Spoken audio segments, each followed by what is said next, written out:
Dystopia. Un monde gagné pour la technique et perdu pour la liberté. Bernanos.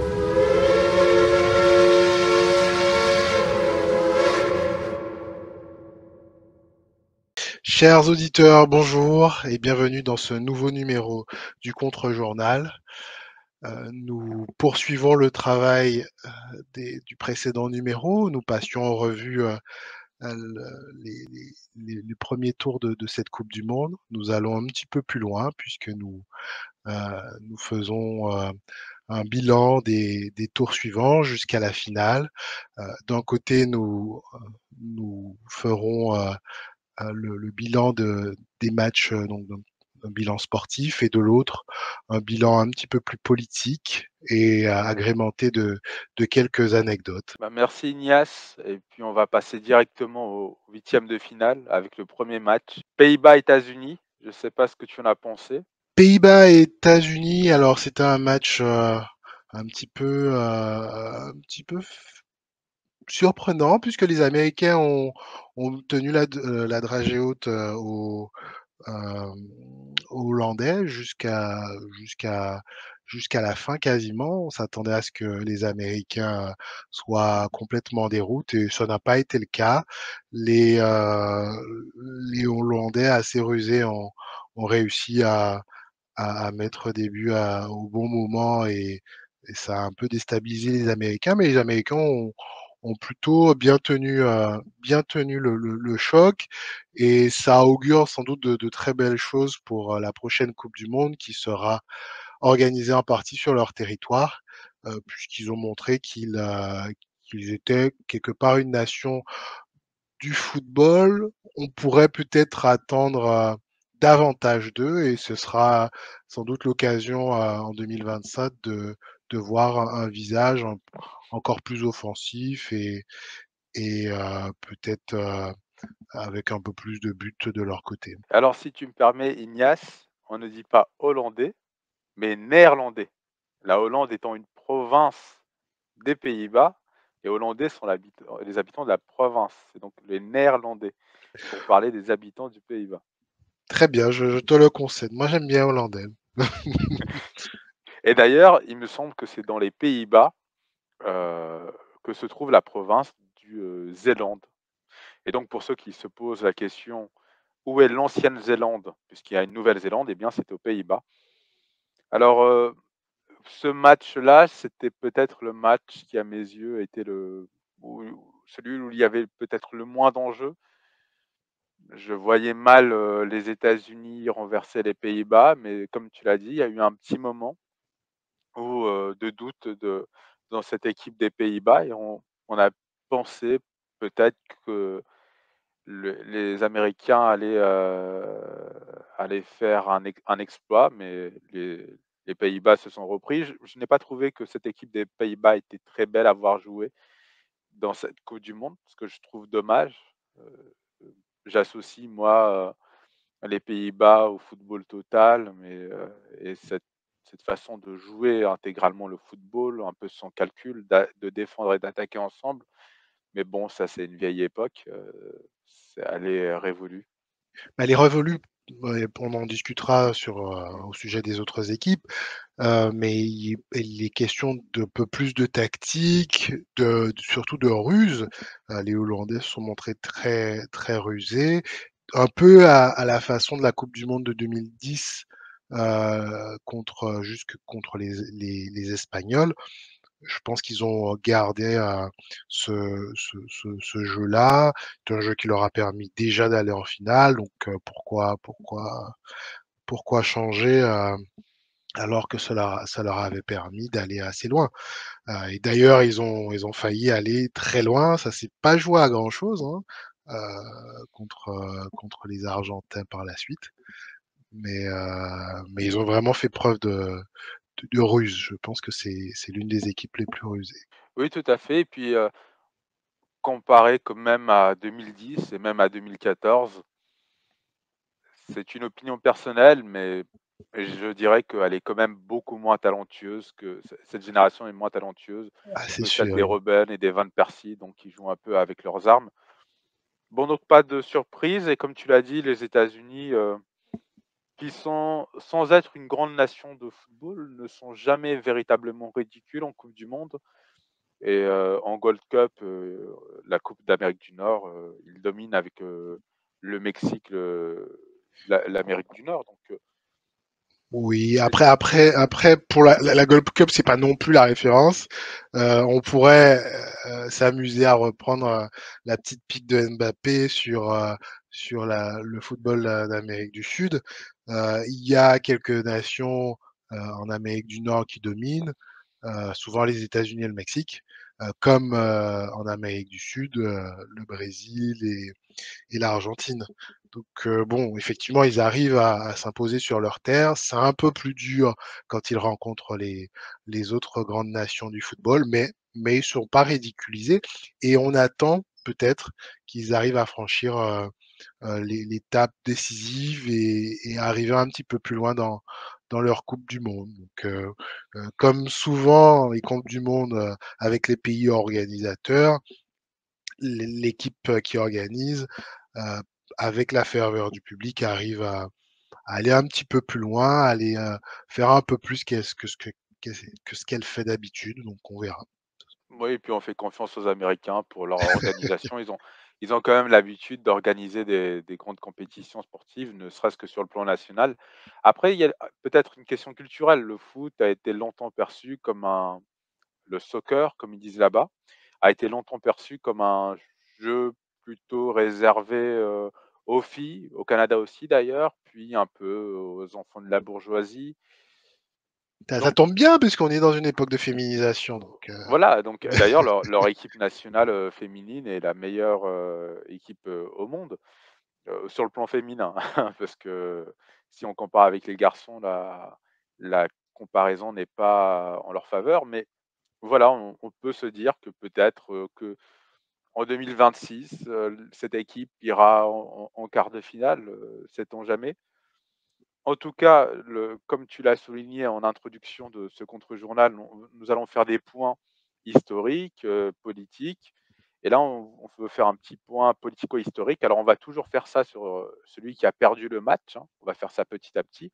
Et donc, pour ce premier match, les vaincus sont les États-Unis. Et on veut rappeler un petit fait qui est un peu soit oublié, soit ignoré par nombre de concitoyens, c'est que la Maison Blanche que vous voyez n'est pas la première Maison Blanche. La première a été construite puis détruite en 1814, il me semble, pendant la guerre anglo-américaine. Elle a été brûlée, la guerre anglo-américaine qui a débuté en 1812. Elle a été brûlée par les troupes britanniques qui se situaient à l'époque au Canada. Et donc, c'est un fait, enfin, cette Maison Blanche en fumée, c'est un fait oublié, c'est un fait oublié, enfin, même occulté par l'histoire américaine. C'est une humiliation, c'est une plaie encore ouverte un peu dans l'histoire américaine. Les États-Unis ont été touchés en plein cœur de Washington dans le bâtiment qui symbolise leur puissance et leur indépendance par des troupes canadiennes, et donc canadiennes, c'est-à-dire britanniques, puisque le Canada est encore sous la coupe du Royaume-Uni. Voilà, donc c'est un petit fait comme ça. Ils ne sont pas intouchables, ils ne sont pas invincibles.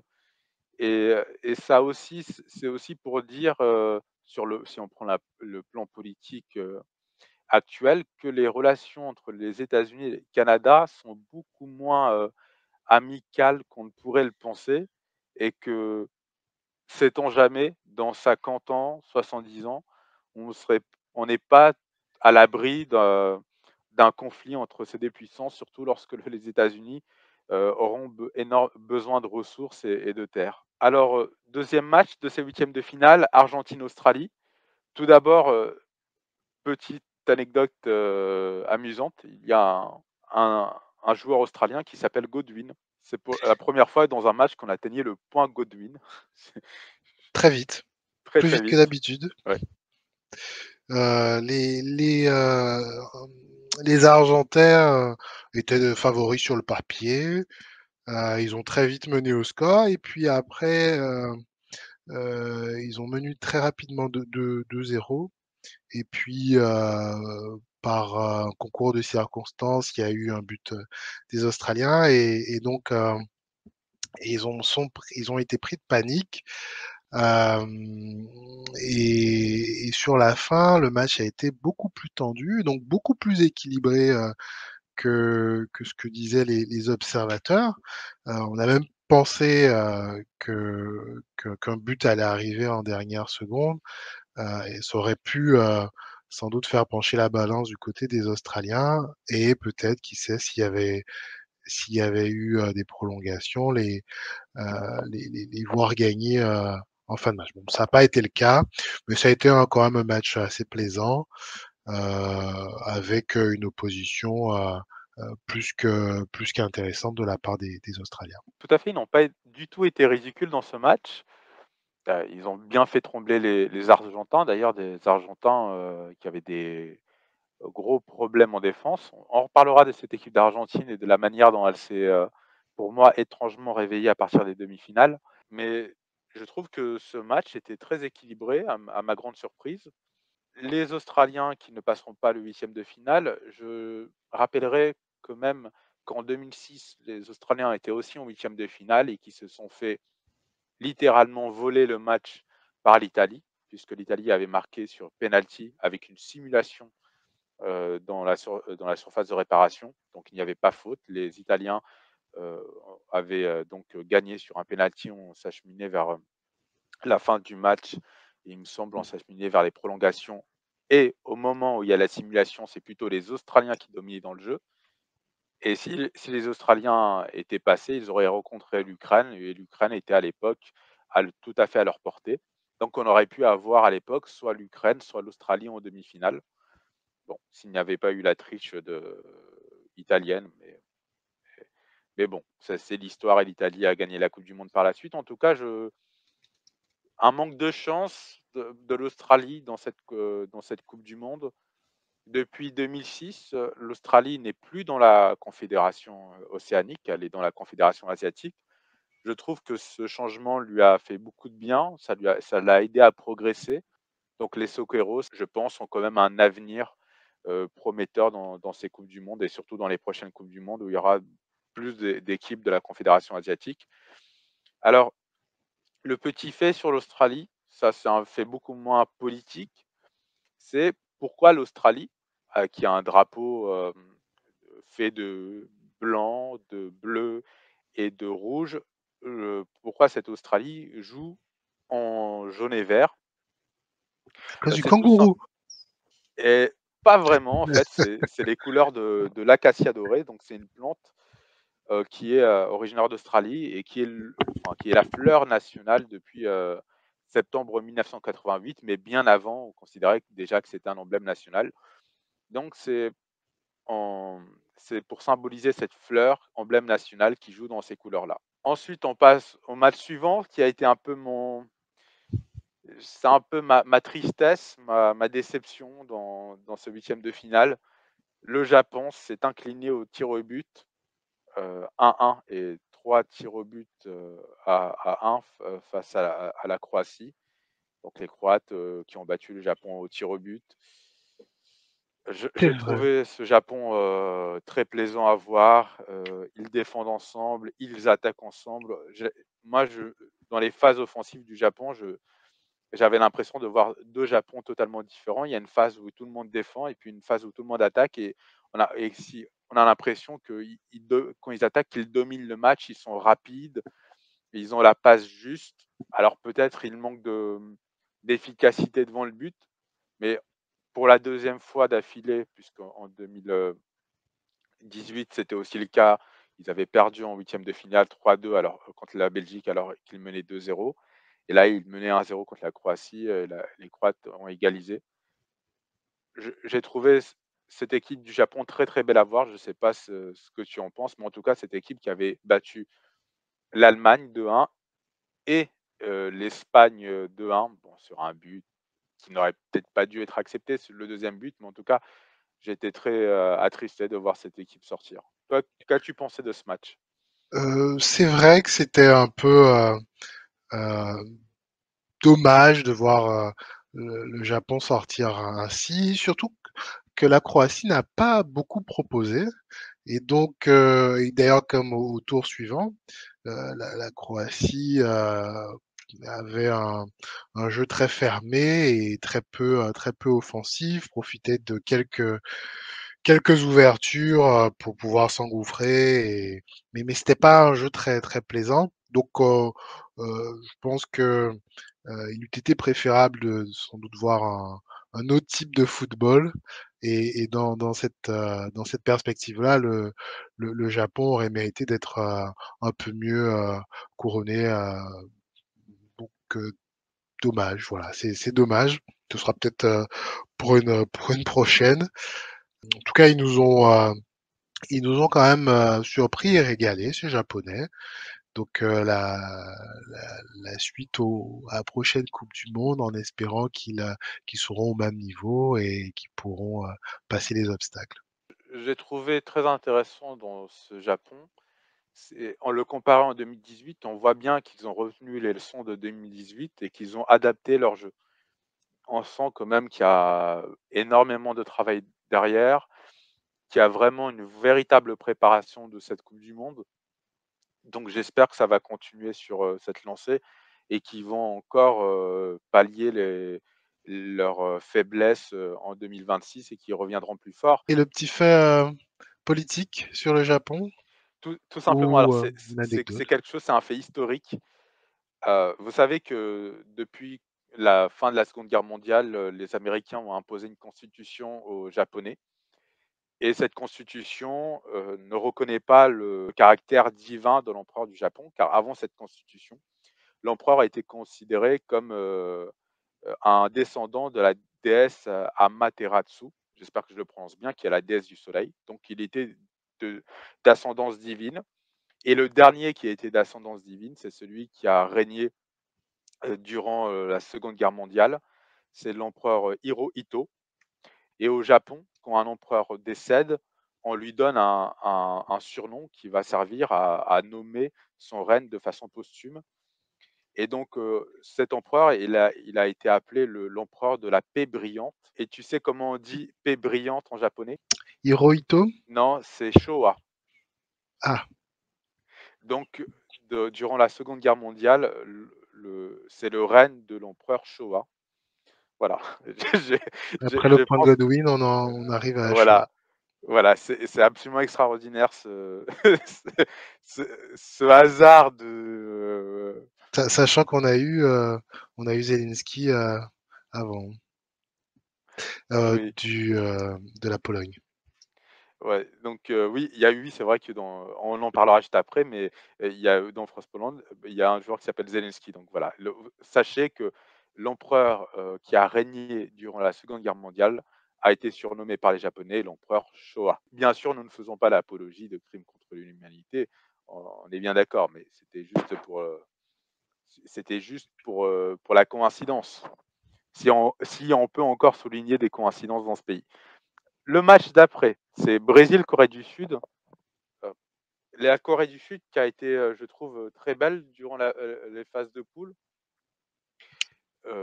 On a d'ailleurs, de façon générale, si on prend même l'Australie, les équipes de la confédération asiatique ont plutôt brillé en phase de poule et donc cette, Corée du Sud qui a été quand même dès la première mi-temps étrillée 4-0 par, des Brésiliens peu respectueux des Sud-Coréens quand même, il faut le dire. Les Sud-Coréens, d'une magnifique frappe, ont sauvé un peu l'honneur. Qu'est-ce que tu as pensé de ce match? Effectivement, là, c'était un match clairement déséquilibré. Les Coréens ont vite pris l'eau. Après, il y avait aussi le retour de Neymar. C'était le grand moment. Et ce qui a peut-être aussi donné lieu à cet enthousiasme, parce que Neymar était de retour, et donc dans le jeu, et aussi avec les autres coéquipiers, il y avait peut-être, un peu plus de sérénité et donc c'est peut-être pour ça qu'il y a eu ces célébrations de la part des Brésiliens. Mais c'est vrai que c'est assez mal passé et hem et d'ailleurs les 2 équipes, on parlera du Portugal sans doute tout à l'heure, mais les 2 équipes qui ont fanfaronné sont celles qui après se sont pris se sont pris une petite raclée ou en tout cas qui ont déchanté, par la suite. Le fait politique, ça sera donc sur la Corée du Sud. Tout le monde vous répète à longueur de journée que la Corée du Nord est une dictature et que donc il faut soutenir la Corée du Sud démocratique. On oublie de vous dire que de 1962 à 1979, c'était aussi une dictature en Corée du Sud. Mais c'est une dictature qui a permis d'ailleurs aussi à la Corée du Sud de prendre son essor économique parce que les choses ne sont jamais aussi simples. Le dictateur s'appelait Park Chung-hee, j'espère bien le prononcer, et c'était un militaire qui a d'ailleurs été diplômé de l'académie militaire japonaise de Mandchourie en 1944. Pour ceux qui connaissent un peu les relations nippo-coréennes, il y a une petite pointe de, comment dire, d'ironie dans ce fait-là. Et d'ailleurs, sa fille, Park Geun-hye, j'espère aussi que je le prononce bien, est devenue présidente de la République de Corée du Sud et son mandat a duré de 2013 à 2017. Juste pour dire que l'histoire qui nous est vendue avec un Nord totalement dictatorial et un Sud totalement démocratique ne résiste pas à l'analyse historique. Ensuite, on a France-Pologne. Alors, France-Pologne avec un joueur Zelensky. Enfin, et Zelensky est partout. Alors, 3-1 de la France. Je m'attendais, je t'en avais parlé avant, je m'attendais peut-être à un match piège, à un match euh, plus serré, à un match où les Polonais risquaient de vraiment défendre à 10 et à faire des contre-attaques rapides. En fait, rien du tout. Bah, Rien ils ont du tout. essayé, ils ont essayé. Ah, vraiment, je m'attendais pas à, excuse-moi, je m'attendais pas à une Pologne aussi faible. Je pensais vraiment que la Pologne allait poser plus. Et vraiment Alors pour remettre un petit peu les choses en balance, la Pologne a quand même donné des sueurs froides à la France, notamment en fin de première mi-temps, où ils se sont procurés pas mal d'occasions et le match aurait pu basculer à ce moment-là. Il y a eu quelques arrêts décisifs. Donc ça a été, c'est vrai, globalement dominé par la France, surtout quand ils ont mis les buts. Mais à certains moments, ils ont trouvé quelques brèches, ils n'ont pas réussi à être efficaces.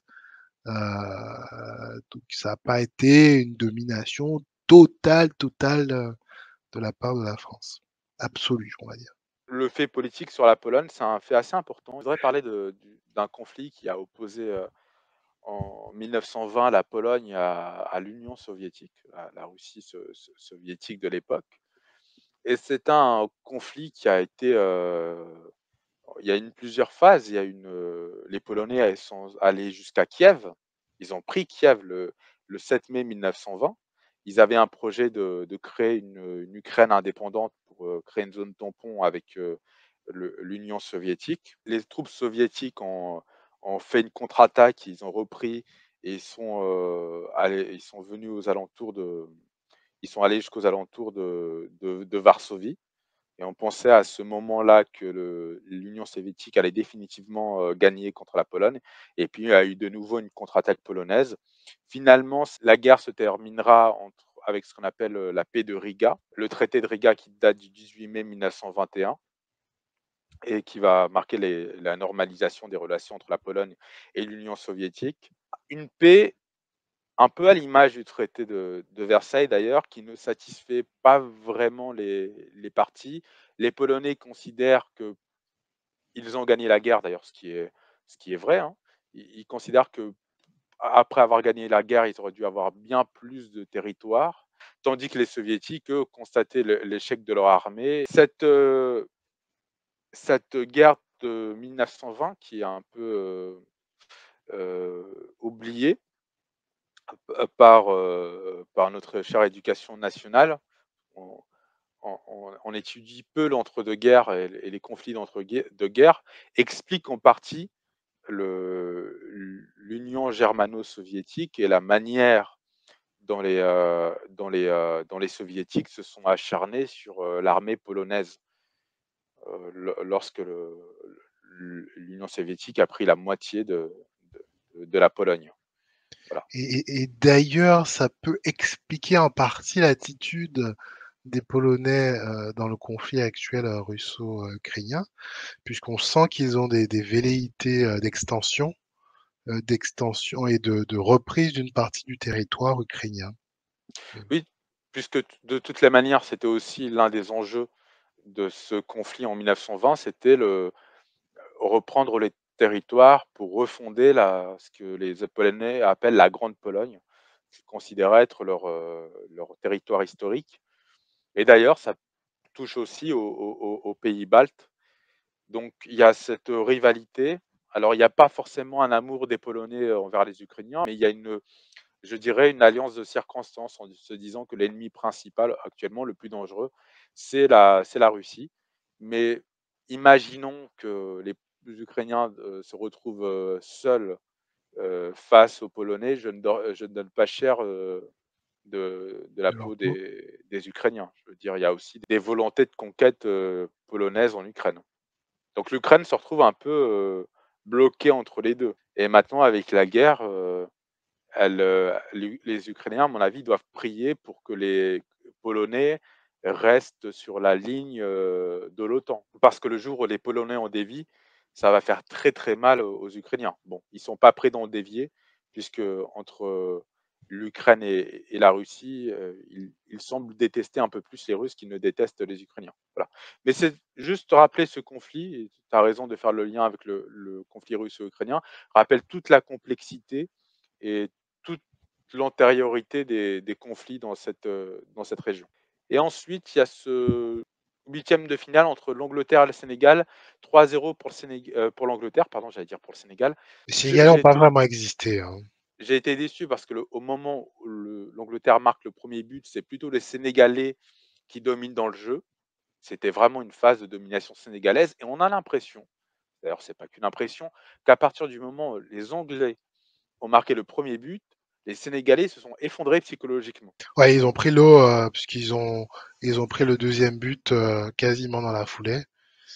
Oui. Et donc ouais, ils ont effectivement pris l'eau. Ça a été un peu compliqué pour eux parce que ils étaient dans un temps fort. Ils ont laissé les axes centraux ouverts, l'axe central ouvert, ce qui a permis notamment à Kane de marquer. Et à partir de là, ils n'ont pas eu beaucoup de solutions pour venir tracasser et embêter les Anglais.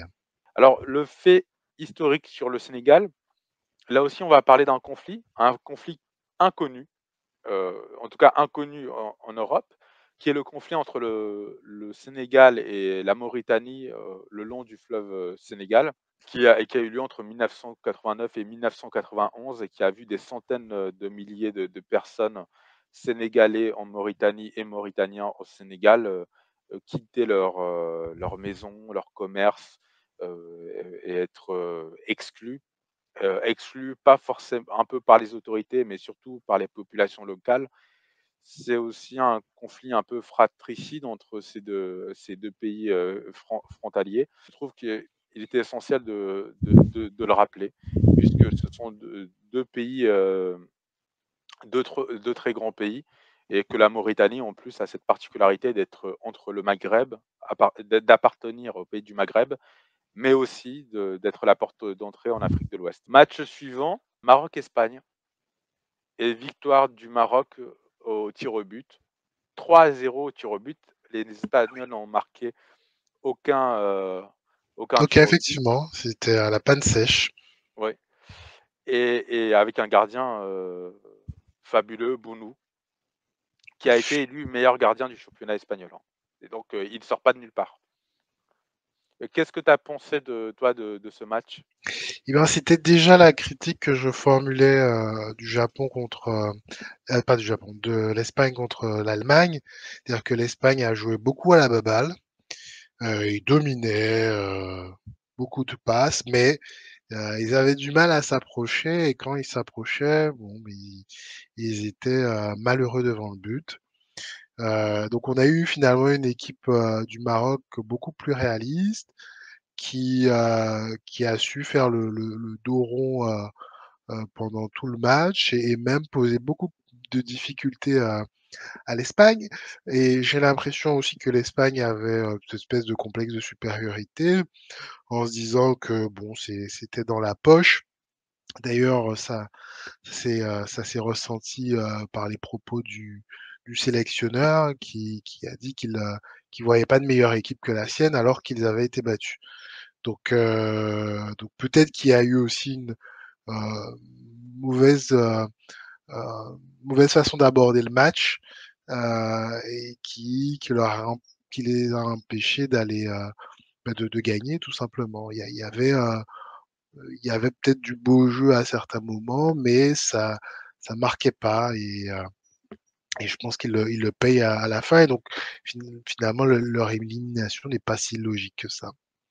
J'ai l'impression que cette équipe d'Espagne, n'arrive pas à se renouveler. Ils ont gagné avec ce fameux jeu tiki-taka, donc jeu de passe, sur la largeur du terrain pour bien faire courir l'adversaire. J'ai l'impression qu'ils pensent qu'ils vont refaire le coup de 2008, 2010 et 2012, les 2 coupes d'Europe et la coupe du monde, et qu'ils ne se sont pas rendus compte que les adversaires, avaient mis des stratégies pour justement contrer ce jeu, et ça en devient quasiment caricatural. Ils ont une possession extraordinaire et très peu de tirs, Dans ce match, il y a eu 6 tirs du côté marocain, 2 cadrés, et 13 tirs du côté espagnol et un seul cadré. Il y a vraiment un problème. Alors on va me dire 13 tirs, mais 13 tirs, si vous mettez les 3 quarts dans les tribunes, bon, il y a un tir non cadré qui a touché le poteau, mais sinon, ouais, on a l'impression qu'ils font un peu la politique de l'autruche. Ils continuent le tiki-taka pour essayer d'oublier qu'ils ont un vrai problème offensif et que ça fait quand même, depuis 2012, qu'ils n'ont pas été, marquants dans une compétition. Rappelons aussi qu'en 2018, ils perdent au tir au but en huitième de finale contre le pays organisateur, la Russie, et 2014, ils avaient perdu, au 1er tour, avec un match très humiliant d'ailleurs contre les Pays-Bas. Mais depuis, on a l'impression qu'ils veulent pas réformer leur jeu. Ils ont gagné avec, qu'ils y tiennent, coûte que coûte. J'espère que cette équipe espagnole va réussir à se renouveler. C'est quand même, c'est une belle équipe, en Europe. Alors petit fait anecdotique sur, l'Espagne. L'hymne national, la Marcha Real, la marche royale, est le seul hymne national, il me semble, au monde qui n'a pas de paroles. Donc, si vous voulez retenir l'hymne espagnol, c'est très facile. Ça se fait en une seconde. Chose très intéressante et chose éminemment politique, il y a deux hypothèses sur l'origine de la mélodie de l'hymne. Soit c'est un musicien et philosophe arabe qui s'appelle Ibn Baya, soit et donc il aurait composé vers la fin du XIe ou début du XIIe siècle, soit c'est une composition qui date du XVIe siècle, et qui rappellerait plutôt les chants militaires, sous Charles Quint. Donc on voit, ne serait-ce que dans l'origine de l'hymne, un peu les problèmes identitaires que peuvent rencontrer les Espagnols entre, d'un côté, leur européanité et de l'autre, le fait qu'ils sont liés au Maghreb et au monde musulman en général. Ils sont liés, par le fait qu'il y a eu des émirats et même un califat omeyyade, en Espagne. Donc on voit vraiment cette dualité. D'ailleurs, quand on parle aux Espagnols sur la période musulmane, on voit bien que c'est très dur pour eux d'aborder ça de de façon assez calme, assez tempérée. Et enfin, dernier match, Portugal-Suisse, 6-1 pour le Portugal. On ne peut pas dire que le match fut serré, on ne peut pas dire qu'il y a eu du suspense.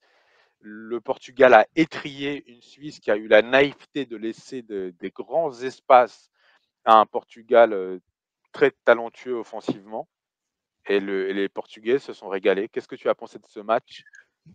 J'ai eu des échos comme quoi les Suisses étaient malades et c'est aussi pour ça qu'ils n'ont pas très bien tenu le coup. Bon, les Portugais sont bien rentrés dans leur match et ils ont planté très vite.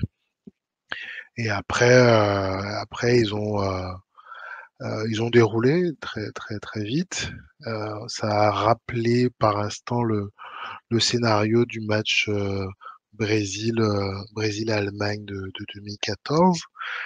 Et donc on pouvait s'attendre à ce que le Portugal réussisse mieux son match suivant, ce qui ne fut pas le cas. Donc ouais, effectivement, le Portugal a bien survolé, mais, mais face à une équipe qui était un petit peu en retrait, on attendait peut-être un peu plus des Suisses qui étaient peut-être pas favoris, mais en tout cas qui étaient bien positionnés parmi les nations qui pouvaient aller loin.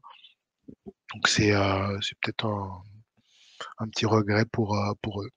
Alors, petit fait marquant, le Cristiano Ronaldo a commencé le match sur le banc. D'ailleurs, il a peu goûté sa non-titularisation. Un joueur aussi important dans l'histoire du Portugal que Cristiano Ronaldo, le faire commencer sur le banc de touche en huitième de finale, je trouve que ça manque quand même de classe. Après, ça a été un pari gagnant, puisque le joueur qui le remplace a été assez efficace. Il y a eu l'illusion du pari gagnant qui a été, à mon avis, plus alimentée par les errements défensifs de la Suisse que plutôt par un talent extraordinaire des Portugais. Alors, ceci dit, c'est une très belle équipe du Portugal, mais ils se sont ils se sont vus peut-être plus beaux qu'ils ne l'étaient après ce 6-1. Alors ensuite, là, on va parler d'un fait sur la Suisse, qui est le pays éliminé. On va parler d'un fait politique et géopolitique. Il faut savoir que le 2 novembre 2022, le ministre de l'économie suisse, Guy Parmelin, a rejeté une demande de la ministre de la Défense allemande, Christine Lambrecht, de transmettre à l'armée ukrainienne 12 400 munitions de 35 mm de fabrication suisse, au motif que cela briserait la neutralité suisse. Donc les Suisses, malgré tout, tiennent toujours à leur neutralité. Donc, ce qui est assez rassurant quand même. Alors, on passe au quart de finale. Premier quart de finale, Pays-Bas-Argentine avec un scénario extraordinaire. L'Argentine qui mène 2-0 et les Pays-Bas qui égalisent en toute fin de partie avec un coup franc vraiment. Que fait la défense argentine sur ce coup franc, quoi, sur le but du 2-2. J'ai l'impression que c'était un peu le scénario d'Argentine-Australie, sauf que là, les Pays-Bas ont réussi à mettre ce deuxième but. Au final, les Argentins gagnent au tir au but. Ils gagnent 4-3 au tir au but. D'ailleurs, avec des accrochages entre Néerlandais et Argentins lors de la séance des tirs au but. Qu'est-ce que tu as pensé de ce match qui, moi, ne m'a pas semblé extraordinaire jusqu'à l'égalisation des Pays-Bas? Mais encore une fois, les Pays-Bas ont été assez rusés, notamment sur le dernier coup franc, où ils profitent un peu de la naïveté des Argentins pour ne pas tirer directement sur le bloc et plutôt faire une passe à terre. Donc je trouve que c'était bien joué et ils auraient même mérité de gagner en fait. C'est néerlandais. Je crois que l'Argentine a démontré une solidité mentale euh, que l'on n'avait pas connue lors de la précédente Coupe du Monde. Et donc, ils ont assez bien résisté au retour des Néerlandais. Alors la petite anecdote pour ce match, ça concernera donc les Pays-Bas. Pourquoi les Pays-Bas jouent en orange? Et c'est tout simplement une référence à Guillaume, Nassau, d'Orange. le prince d'Orange, qui avait mené la révolte contre l'Espagne et qui a donné l'indépendance aux Pays-Bas, puisque les Pays-Bas, c'est à l'époque, c'était au XVIe siècle, on appelait ça les Pays-Bas espagnols. C'était contrôlé par la couronne d'Espagne. Donc voilà, c'est en hommage à Guillaume d'Orange et d'ailleurs l'hymne, actuel des Pays-Bas fait référence aussi à Guillaume d'Orange. Et pour, compléter l'anecdote, aujourd'hui le drapeau des Pays-Bas est rouge, blanc et bleu, mais au départ il était plutôt orange, blanc et bleu et c'est avec le temps que le orange s'est transformé en rouge et l'une des explications, alors il y en a beaucoup, mais l'une des explications est que comme les Pays-Bas étaient un pays, de marins, le rouge se reconnaissait beaucoup plus facilement que le orange en mer. Et on passe au deuxième quart de finale, Croatie-Brésil. Désillusion avec un très beau but en prolongation d'ailleurs, de Neymar, qui ne suffira pas puisque les Croates vont égaliser et battre 4-2 les Brésiliens au tir au but, hein. 2e victoire d'affilée pour les Croates, au tir au Tir but. au but. Donc cette équipe qui a fait une mi-temps extraordinaire, extraordinaire, qui a aussi été aidée par la naïveté, défensive des Sud-Coréens, là a buté sur une Croatie, mais clinique, d'une très froide, très pragmatique. Encore une fois, le Brésil, comme en 2018, est éliminé en quart de finale. Ouais, et peut-être comme en 2006, contre les Français. Oui, comme en Non, 2006 contre les Français. D'ailleurs, depuis 2002, à part la demi-finale, mais c'était à domicile et c'était une humiliation totale en 2014. En 2006, ils sont éliminés, il me semble, en quart de finale pour les Français. En 2010, il faut vérifier si ce n'est pas dès les huitièmes de finale par les Pays-Bas, il me semble, qui sont éliminés par les Pays-Bas en 2010. En 2014, en demi, mais avec une humiliation totale. et Et l'absence de Neymar. et l'absence de Neymar qui a été blessé, dans le match contre la Colombie en quart de finale, il me semble. Et puis, là encore une fois, quart de finale, c'est ce qui commence à un peu nous inquiéter, pour, pour le Brésil et j'ai dit une bêtise, les Pays-Bas, ils ont été éliminés en quart de finale contre les Pays-Bas. Donc, en 2010. Ça a été aussi éliminé en quart. Donc ils font, depuis 2006, quart, demi, quart, quart. Je trouve ça un peu inquiétant pour des Brésiliens. Je trouve ça un peu inquiétant pour des Brésiliens qui sont à chaque compétition présentés comme les grands favoris. Et d'ailleurs, la FIFA a sorti son classement et je ne me l'explique pas, mais les Brésiliens sont toujours premiers au classement. Alors apparemment, il y a, prise en compte de tels matchs historiques ou pas enfin, il y a toujours une solution. J'ai vraiment l'impression qu'en fait, le Brésil, c'est le produit marketing, de la FIFA. C'est-à-dire, quand les gens entendent Brésil, ils entendent Pelé, ils entendent Ronaldinho, Ronaldo. Pour les plus connaisseurs, ils voient, ils visualisent l'équipe de 1982. Donc voilà, donc j'ai l'impression que c'est aussi c'est un peu du marketing autour du Brésil. C'est Aussi, et puis on sent que la santé de Pelé est chancelante, donc c'est peut-être bon, pour leur donner un trophée qu'ils n'ont pas eu et consoler un petit peu les, euh, les Brésiliens face à peut-être la potentielle disparition de Pelé.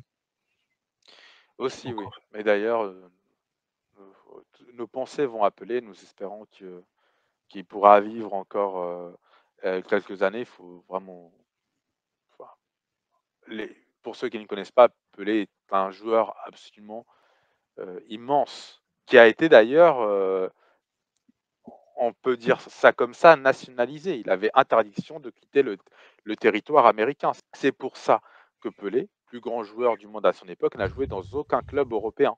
Et il finira d'ailleurs sa carrière aux États-Unis, au club de New York Cosmos. Imaginez la grandeur de ce joueur pour que le pays ne lui interdise d'aller jouer avec les clubs européens, parce que c'était tous les clubs européens se l'auraient arraché, l'Atlético Madrid, le Real Madrid, tout le monde se l'aurait arraché sinon. Suite à ce match, petit fait sur le Brésil, qui va rejoindre un peu ce qu'on va dire sur le Portugal. Je voudrais présenter un peu la figure, on fera un article sur le Brésil prochainement sur Dystopia, mais je présente brièvement la figure de Vargas, qui est un homme qui va régner de 1935 à 1945 à la suite d'un coup d'État au Brésil. Alors c'est un régime autoritaire, mais c'est un régime autoritaire qui permet quand même beaucoup de progrès sociaux. Il est quand même plutôt apprécié par le peuple, par une bonne partie du peuple. Et d'ailleurs, c'est une figure historique majeure encore aujourd'hui au Brésil. Il va être renversé par un coup d'État en 1945, un coup d'État militaire.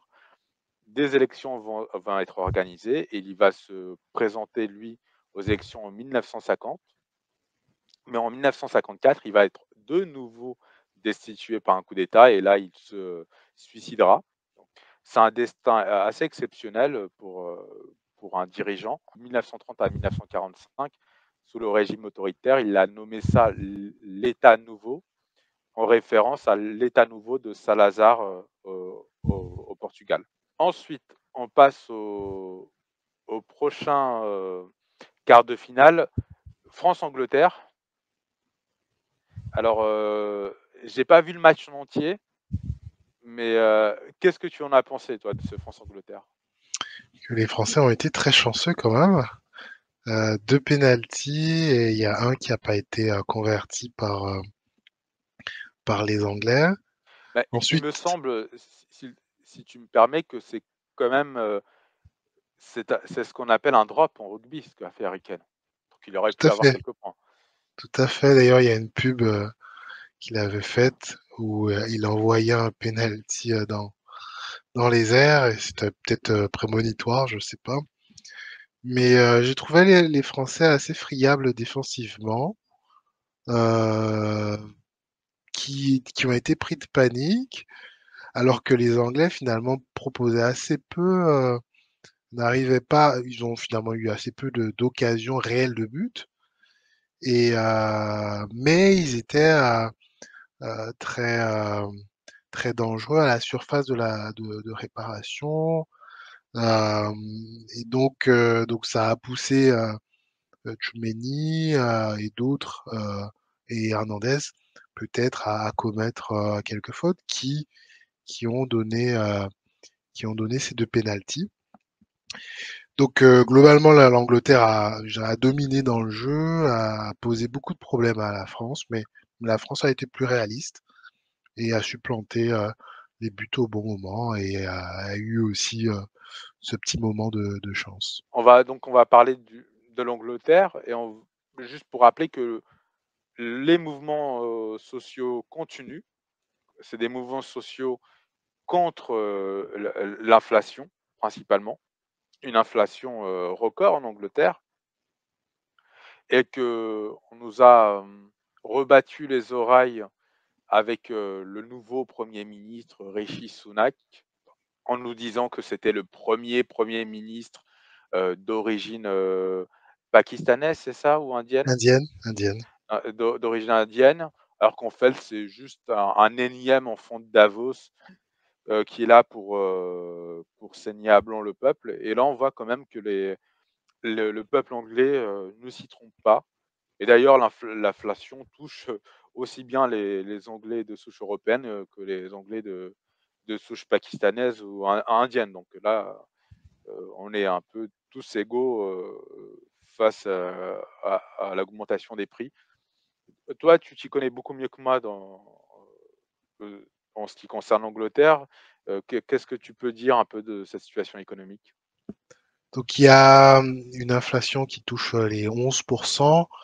Donc contrairement à la France, il n'y a pas autant de sparadrap mis à droite et à gauche. Et donc tout de suite, le prix de l'énergie et prix de la santé se voit et de l'alimentation se voit beaucoup plus, d'autant plus que je pense qu'il y avait déjà des pénuries liées au Brexit qui n'ont pas été, comblées et donc quelque part ils payent, les difficultés d'un système, notamment leur système de santé, leur système de transport. Et à force d'avoir désossé tous ces systèmes-là pour mettre leur, pour faire prospérer leur libéralisme, les plus touchés ont été les classes moyennes et aujourd'hui les classes moyennes demandent leur dû. Donc il y a un petit retour d'ascenseur aujourd'hui qui est assez logique au regard de leur mise à contribution des classes moyennes pendant ces dernières décennies. Donc, alors, est-ce que ça va flamber? On ne sait pas trop. Est-ce que le Premier ministre arrivera à céder et à être un peu plus conciliant que son éphémère prédécesseur? On verra. Bah, merci pour ce point et maintenant nous passons aux demi-finales avec le premier match, Argentine-Croatie.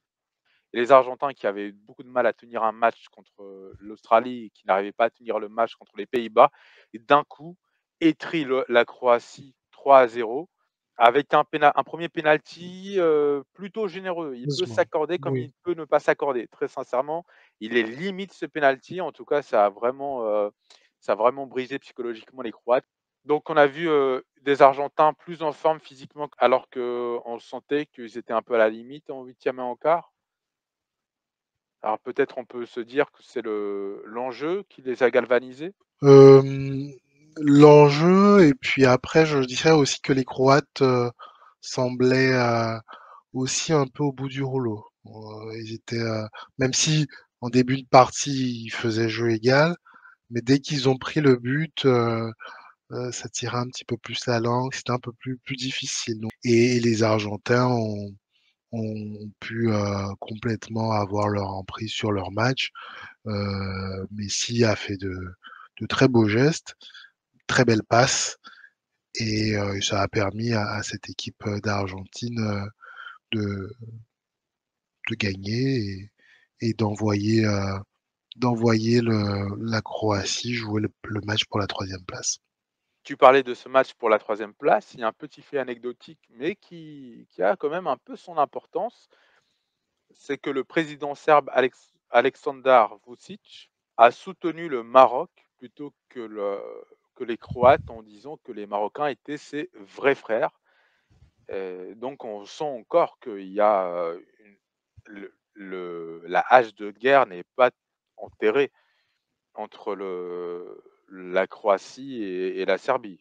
Puisque c'est le président serbe qui a fait cette déclaration, c'est pas une personne lambda prise dans la rue. Ça témoigne d'une situation assez tendue et qui se tend peut-être de plus en plus.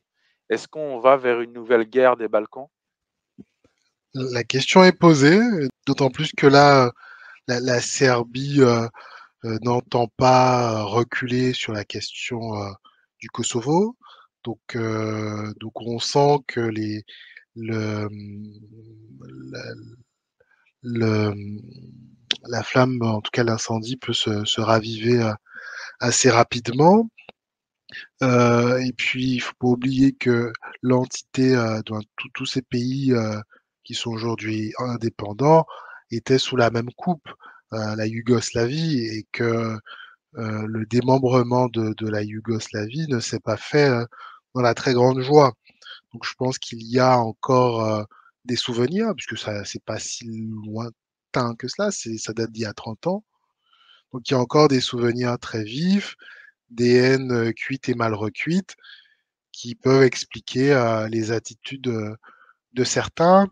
Il y a aussi la position par rapport à l'Union européenne.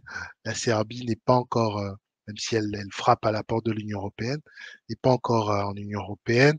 C'est le cas de la Croatie, donc il y a peut-être des rivalités économiques et politiques qui font que qu'il n'y a pas cette grande entente, cette grande symbiose qu'on pourrait attendre de pays qui vivaient dans la même confédération. Alors à propos de mésentente, on peut aussi souligner un cas qui, malheureusement ressemble un peu, à la situation serbo-croate. C'est le cas du Maroc et de l'Algérie. Le parcours, historique du Maroc, qui est la première équipe africaine à se qualifier en demi-finale d'une coupe du monde, n'a pas été, relaté par, une partie de la presse publique, algérienne. Et d'ailleurs la presse, la télé publique, algérienne a parlé du Maroc, que lorsqu'il fut battu 2-0, contre la France. On va commencer sur ce coup-là pour faire la politique, après on analysera le match. Est-ce qu'on peut craindre quand même, à force de jouer avec le feu, à force de faire monter les tensions, qu'on se retrouve avec un Maghreb totalement balkanisé, sachant qu'il y a au Maghreb, l'un des pays du Maghreb, la Libye, est dans un état absolument catastrophique? Je pense qu'il y a cette rivalité qui est un peu ancestrale entre l'Algérie et le Maroc, qui peut être ravivée par les problèmes énergétiques où l'Algérie essaie de tirer la couverture à elle en approvisionnant une partie de l'Europe. Et elle a vu finalement que le Maroc se débrouillait bien en ayant, en tout cas, en, en ayant cette politique de construction de centrales nucléaires. Donc il y a une vraie rivalité, alors que de point de vue extérieur, on a plutôt l'impression, en tout cas l'idée, qu'il y a ce Maghreb et que ce Maghreb constituerait un bloc plutôt uni. Mais, euh, mais dans les faits, c'est pas tout à fait le cas. On a des Algériens qui restent très revanchards, revanchards à l'égard de leur indépendance, mais aussi revanchards pour pour dominer le Maghreb. Et revanchards même sportivement, puisqu'il y a aussi eu des faits, des faits extra-sportifs avec des supporters qui ont toujours pas digéré le fait que l'Algérie se soit retrouvée finalement exclue, en tout cas pas qualifiée pour la Coupe du Monde, notamment à cause d'un match perdu contre le Cramoun. Donc on a finalement des très fortes rivalités entre l'Algérie et le Maroc, mais peut-être que tu peux en dire un peu plus là-dessus. Tu parlais des rivalités énergétiques. Il faut savoir que l'Algérie et le Maroc ont chacun un projet pour devenir le principal, fournisseur, d'énergie, à l'Union européenne, puisque l'Union européenne est le grand marché, pour ces pays-là. Donc c'est un on voit bien que la rivalité, s'exprime, heu, sur le plan géopolitique, la rivalité s'exprime sur le plan sportif. Effectivement, il y a eu des belles années de l'Algérie qui avait gagné en 2019 la CAN, qui avait gagné juste après la coupe, la coupe des pays arabes, et qui a été très meurtrie par, sa non-qualification, heu, à cette coupe du monde. Et d'ailleurs, il y a un youtubeur, algérien qui allait, provoquer Samuel Eto'o, et Samuel Eto'o a a répondu physiquement à ce youtubeur. Et ce youtubeur a été d'ailleurs reçu par, il me semble, l'ambassadeur algérien au Qatar. Donc ça prend des proportions, absolument incroyables. Et on se dit quand même le sport, heu normalement, pourrait permettre, un petit rapprochement, sachant que les peuples marocains et algériens dans leur quotidien ne sont pas, si différents que ça. On n'est pas en train de parler, du Japon et de l'Allemagne, quoique ils ont des points communs, mais je veux dire, ce sont 2 pays, ce 2 peuples maghrébins de confession musulmane, avec des cultures qui ont des nuances, mais qui ne sont pas totalement étrangères. Et là, on voit bien qu'il y a une rivalité. Je me pose la question du point de non-retour. On parlait avec l'Australie du point Godwin, là, ça serait plutôt du point de non-retour. Est-ce qu'à un moment, ça ne va pas aller trop loin? Est-ce qu'à un moment, ça ne va pas aller dans des conflits armés, ne serait-ce que de basse intensité, sachant qu'il y a aussi entre les deux pays une course à l'armement. Et tu l'as dit, de loin, on a l'impression que ce Maghreb pourrait être uni. D'ailleurs, ce fut un vœu pieux d'une partie de la population algérienne et d'une partie de la population marocaine, se dire bah, nous sommes deux pays complémentaires, unissons-nous et faisons des grandes choses. Mais là, on voit bien que c'est loin d'être le cas. Et les tensions, en plus, sont avivées par des gens au quotient intellectuel déficient. Je pense notamment à certaines personnes qui, dès qu'elles voient le mot Algérie ou Maroc sur Internet, ne peuvent s'empêcher d'écrire des commentaires injurieux. Donc ça ne facilite pas quand même la tâche d'une paix qui est, à mon avis, indispensable. Je pense que l'Algérie et le Maroc soit vivront en paix ensemble, soit mourront dans la guerre. Mais il n'y a aucune des deux puissances ne survivra à une guerre régionale au Maghreb. Ensuite, on a fait un peu l'inverse, on a parlé du politique, parlons un peu du match. Le match, j'ai trouvé que les Français étaient supérieurs techniquement, mais à 1-0, on sentait quand même que les Marocains pouvaient revenir. Et puis, bon, mis à part des discussions, des débats autour de l'arbitrage, si on met ça à part, je trouve que Mbappé a fait un travail monstrueux sur le deuxième but, car c'est lui qui fait la passe et qui dribble cette défense, dribble la défense marocaine qui n'avait pris aucun but à part un but Contre le contre Canada. son camp en demi-finale au Canada, c'était contre son camp. Donc j'ai trouvé un travail monstrueux d'Mbappé sur le deuxième but. Et puis bon, c'est la fin un peu du rêve, mais bon, on ne peut pas aller en finale lorsqu'on est à sa première demi-finale. Il faut aussi une équipe, ça se construit aussi avec des désillusions, avec des échecs, et c'est comme ça qu'une équipe apprend.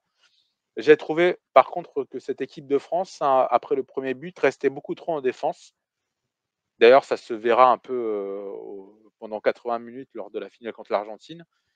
Et alors que cette équipe de France, ça a quand même, il lui manque Kimpembe, il lui manque surtout Kanté. Ses atouts sont plutôt en attaque, et j'ai trouvé qu'elle jouait un peu. C'était un peu un contre-jeu de se retrouver de défendre à 10 contre le Maroc. C'était des points d'inquiétude pour moi pour cette équipe de France. Après, le Maroc a eu un regain de forme, je dirais, pas un regain de forme, mais en tout cas, c'est a repris espoir, en tout cas n'a pas baissé la tête après le premier but, et donc ils ont changé un petit peu leur système tactique, et ça a aussi peut-être un peu surpris les Français. Oui, Donc, à noter que le Maroc a eu la possession alors que c'était pas le cas lors des précédents matchs. tout On à se fait. dit, bon, finalement les Français ont tenu, ils ont réussi à mettre ce deuxième but et ils ont envoyé le Maroc jouer le match pour la troisième place contre la Croatie. Un match 2-1. Heu, j'ai vraiment eu la sensation, moi, que les Croates étaient beaucoup plus motivés que les Marocains, que les Marocains avaient pris un coup derrière la tête et que les Croates, quand même, voulaient maintenir un peu un certain honneur en se disant qu'on finira sur le podium. Bon, même si les Marocains ont quand même failli égaliser à 2-2 à la fin, il y avait l'entraîneur Walid Regragui qui avait dit après la demi-finale perdue contre la France que bon, ce match pour la troisième place, ça allait être compliqué de motiver ses troupes. Après, il a changé de discours naturellement. Il a essayé de remotiver ses hommes, mais je trouve que c'était une victoire logique des Croates finalement, avec des Marocains qui, peut-être après la demi-finale perdue, étaient plus pressés d'en finir qu'autre chose. Et peut-être aussi un peu émoussé physiquement. Il y avait Oui, c'est déjà vrai. eu quelques cadres blessés qui étaient déjà en délicatesse lors des précédents tours. Donc ça a pas aidé à être au meilleur de leur forme face aux Croates. Ils se sont vraiment dépassés, surpassés. J'espère que ça ne sera pas une aventure sans lendemain et que ça sera une base de travail pour l'équipe marocaine pour la Coupe du Monde 2026. Maintenant, passons à la finale. France-Argentine. Alors, je ne sais pas quoi penser de ce match. Alors, il y a eu 80 minutes absolument désolantes où l'équipe de France n'existait pas. Et puis, patatras, 2 buts de Kylian Mbappé. Et là, d'une finale absolument ennuyante, on passe à une des plus belles finales de l'histoire de la Coupe du Monde. Qu'est-ce que tu en as pensé? Alors, j'ai trouvé que le premier but, en tout cas le penalty, a été là très très généreusement accordé aux Argentins, alors qu'on nous a beaucoup parlé de la VAR. C'était assez surprenant de voir il y a eu aucune hésitation de la part de l'arbitre, puisque franchement, Di Maria, il se laisse tomber, hein. Euh, donc un peu surprenant. Et après le deuxième but des Argentins, il faisait penser au but contre la Croatie, où ils ont fait une contre-attaque géniale et ils ont planté le but. Et comme contre l'Australie, là, cette fois, les Argentins sont restés sur leurs acquis, ont peut-être accusé le coup au bout de la 70e, 75e minute et ont laissé, en tout cas, ont permis à la France de revenir, laisser un peu plus d'espace, là où à chaque fois Mbappé était tout le temps pris à deux. Donc là, il a eu un peu plus d'espace pour mettre le deuxième but, le premier but étant une faute, après une faute. Donc effectivement, après ces deux buts encaissés par les Français, il y a eu une espèce de démobilisation, une peur. Deschamps a dû réorganiser complètement son système. Donc il y a eu aussi de cela, c'est-à-dire que comme ils n'avaient pas prévu ce schéma de jeu, je pense qu'ils ont été déboussolés. Donc après, il a fallu remettre du liant, retrouver quelques automatismes. C'est venu au cours du match et après, ils sont revenus et ils ont fait jeu égal avec l'Argentine. Tu parlais du penalty généreux lors du premier but de l'Argentine. Je voudrais aussi parler du deuxième but de l'Argentine où il y a quand même une faute sur Mbappé au départ de la contre-attaque. J'ai trouvé que l'arbitrage n'a pas été à la hauteur lors de cette Coupe du Monde. Alors d'ailleurs, c'est une critique qui revient très, très fréquemment pour l'Argentine. Leur but, en tout cas, ils ont eu beaucoup de pénaltys, on leur a donné beaucoup de pénaltys, et souvent c'était des pénaltys assez discutables, en tout cas généreusement offerts, et la finale n'a pas échappé à cette critique, hélas. Mais la France avait la possibilité malgré tout de tuer le match, hein, puisque là, il y a eu... Un nouveau scandale, désolé de te couper, mais la fin du temps réglementaire, l'arbitre siffle, alors il me semble qu'il y a à la fin du temps additionnel, l'arbitre siffle alors qu'il y a une contre-attaque française en cours, ce qui est terrible. Oui, il y a ça et alors je sais j'ai une petite hésitation, mais il y a, une dernière action de but qui aurait pu être, conclue, en tout cas une dernière action qui aurait pu être conclue par un but, qui est peut-être un petit peu avant cette dernière contre-attaque Et tu et qui parles de aurait celle de permis Kolo Muani, c'est ça? exactement. Bah, ça, c'est en prolongation.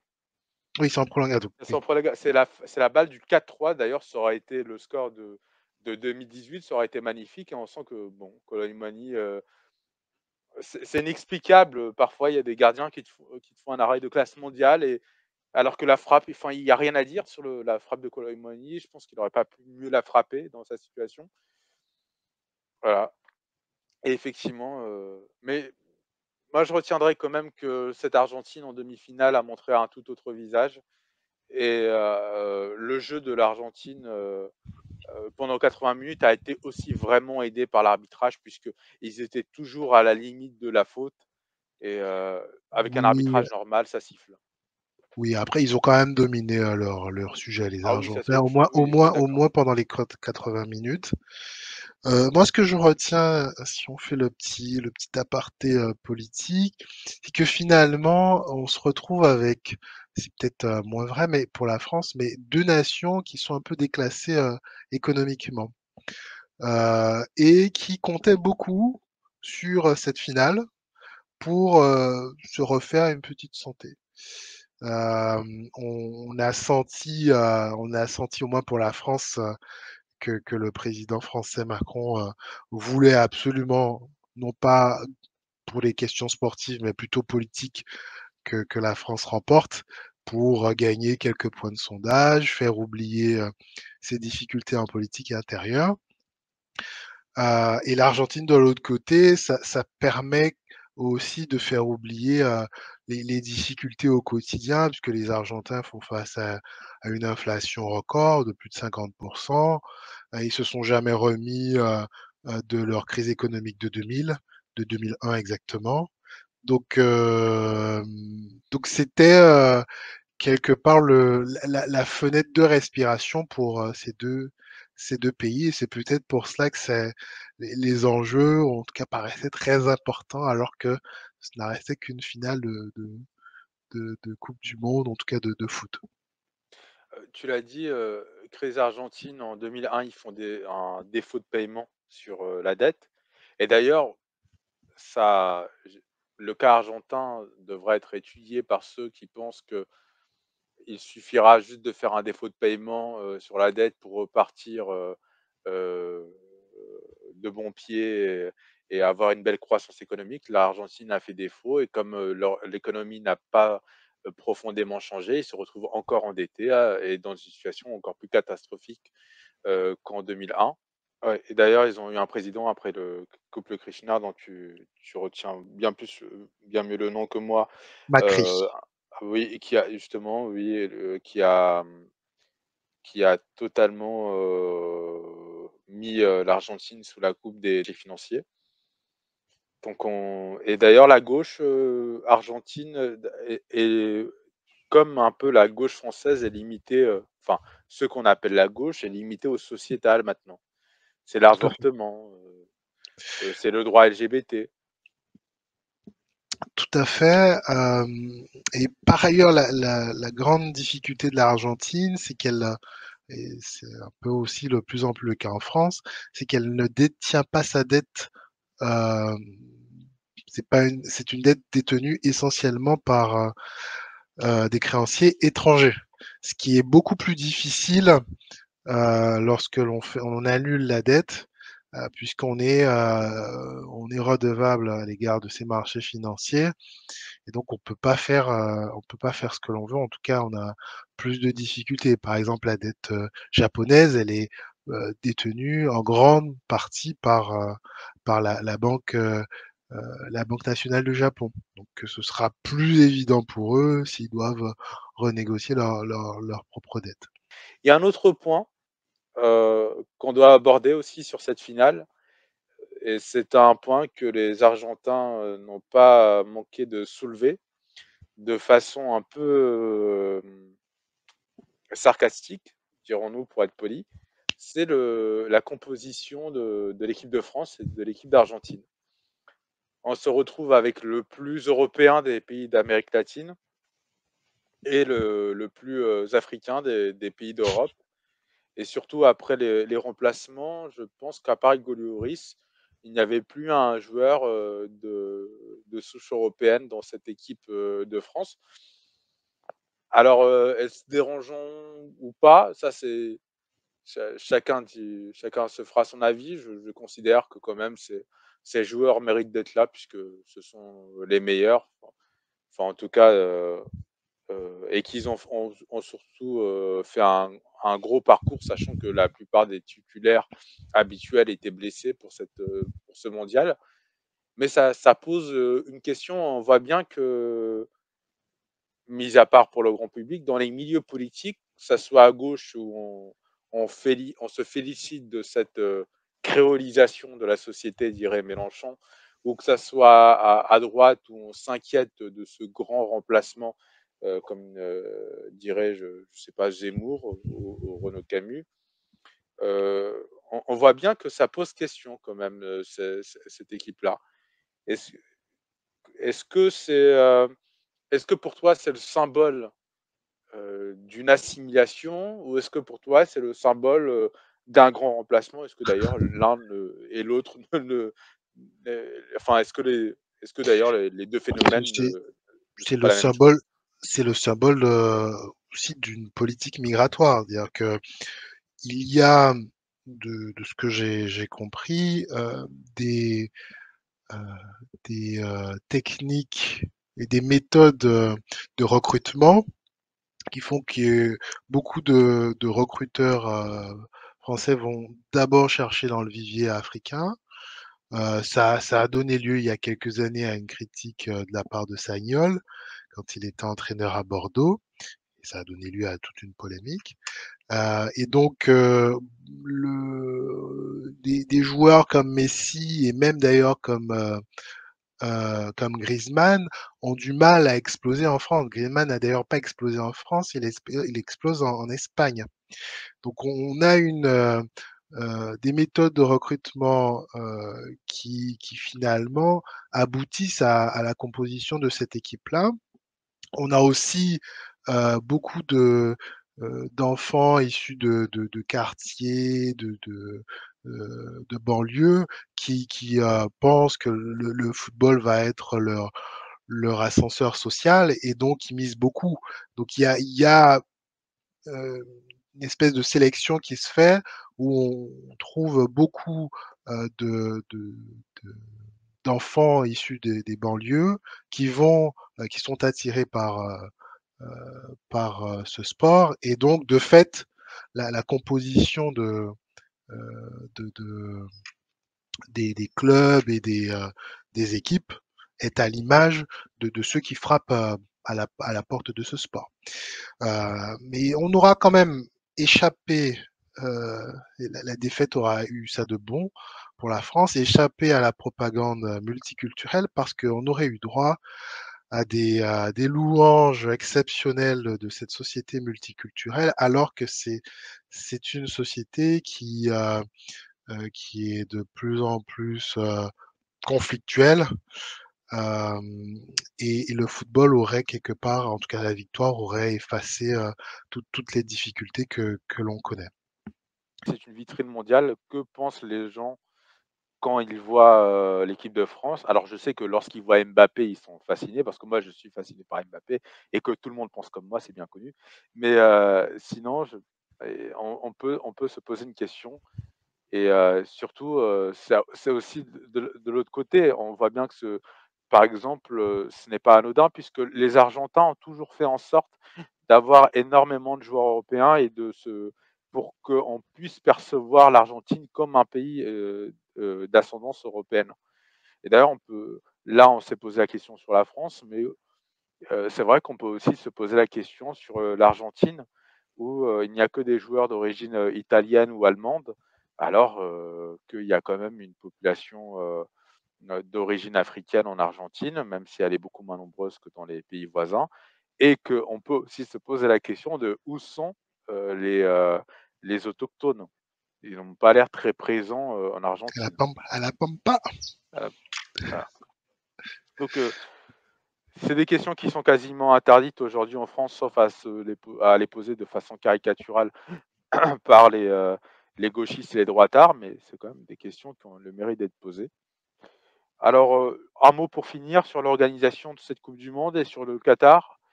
Finalement, le Qatar a réussi son pari?